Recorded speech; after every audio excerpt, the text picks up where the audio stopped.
আমি আমার মারে টান দিতেছি, আমার মা আমার নানুরে ধরে রাখছে, আসতেছে না।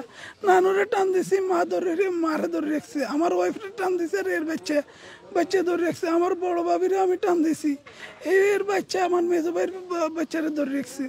আর আমার মেজো ভাইয়ের ওয়াইফ কিভাবে আসছে আমি বলতে পারি না, আমি দেখি না এই কিভাবে বাইরে গেছে। তারপরে সবাই পানি নিছে, রাস্তার উপরে অনেক মানুষ ছিল ভাই। আমি ফা ধরছি, আসেন ভাই একটু নামেন, নামি একটু ধরেন। কেউ আসে নাই ভাই, কেউ আসে নাই।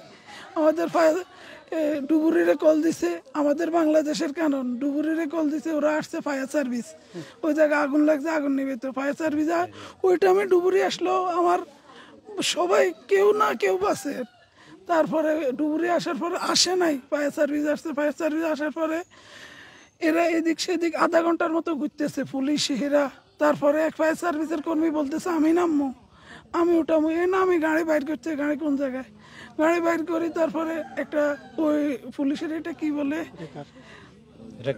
রেকার উঠাইছে, রেকার নিয়ে আসছে, রেকার নিয়ে আসি গাড়িটারে যেভাবে উঠাইতেছে। উঠানোর পরেও আমার ওয়াইফ জিন্দা ছিল, মরে নাই ওই টাইমও। প্রথমে স্বর্ণগর ন্যাশনালে দিছে, ন্যাশনালে বলতেছে তোমরা প্রাইমে নিয়ে যান। স্বর্ণগর ন্যাশনালে বলতেছে এই জিন্দা আছে, শ্বাস লইতেছে, ওর অক্সিজেন লাগাইছে, অক্সিজেন টানতেছে। ন্যাশনালে বলতেছে ওরে জরুরি আইসিউর ভিতরে নিলে বাঁচবো। প্রাইমে নিছে, প্রাইমে নেওয়ার পরে প্রাইমের ডাক্তারের কাছে আমার ওয়াইফের ওর বোন 3 জন প্রাইমের ডাক্তারের ফাঁদ হচ্ছে। প্রাইমের ডাক্তার এক কথায় বলতেছে পুলিশ এই জায়গায় আসা ছাড়া আমরা চিকিৎসা করবো না। পা ধরে বলতেছে এর মরে যাইতেছে, এর একটু আইসিউর ভিতরে নেন, ওরা নেয় নাই। কি কারণ আমাদের দেশে আমরা বিদেশ দেখছি, কোন দুর্ঘটনা হয়েছে ফেরস্তার মতন 1 সেকেন্ড লাগে না, কেউ ফোন দেয় না, কেউ ফোন দেয় না ভাই, কেউ ফোন দেয় না। 1 মিনিটের ভিতরে ওরা আসি, সামান ফুড়ি যায়, সব চলে যাক। মানুষ কি আছে, ওরা আগুনের ভিতরে ঢুকিছে, মানুষের বাইর করিয়ে নিয়ে আসে। আর আমার দেশের কারণ ডাক্তারে বলতেছে পুলিশে যাত না আসলে চিকিৎসা করবে না, এই মৃত্যুর সাথে লড়াই করতেছে।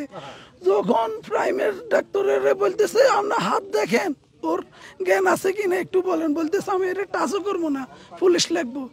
এই কারণ আমাদের দেশে হসপিটালের আর প্রশাসনের লোকদের কি বলছে বুঝছেন, আর কিছু বলে না। আমার ফ্যামিলির কেউ নাই ভাই, আমার ঘরের মধ্যে আমার বাচ্চারা আমি একবার দেখছি, শুধু এয়ারপোর্টে আসি একবার ধরছি, আর কেউ নেই ভাই।